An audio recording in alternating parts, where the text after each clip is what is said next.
to System Settings, ladies and gentlemen. You click System Settings. You need to go down, scroll down to Add-ons, and you need to come over to, excuse me, Unknown Sources. Make sure that your Unknown Sources is switched on. Mine is. And I currently have my show notifications on as well.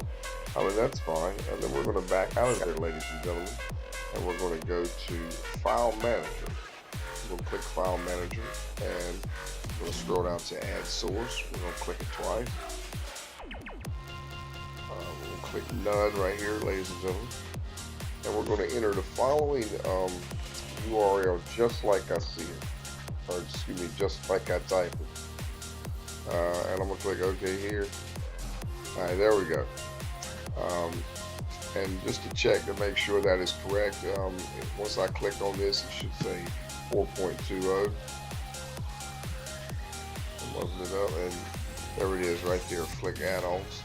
You're going to come up here to this icon right here. You're going to click this icon. You're going to scroll all the way down to Install from Zip File. You're going to click Install from Zip File, and you're going to scroll down to where you named it. There it is, repository.xvbmc, and you're going to click that. And there's your 4.2.0 zip that I was just mentioning. You're going to click that.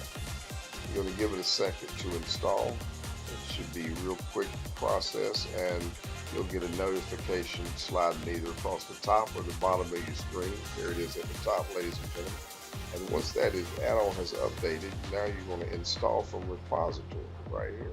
You're going to click Covenant.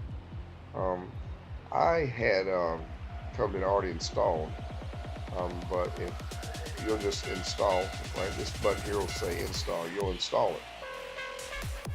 Okay, and once you install it, you just open it up. So let's open it up. And there, ladies and gentlemen, is Covenant. For those who are familiar with Covenant, this right here.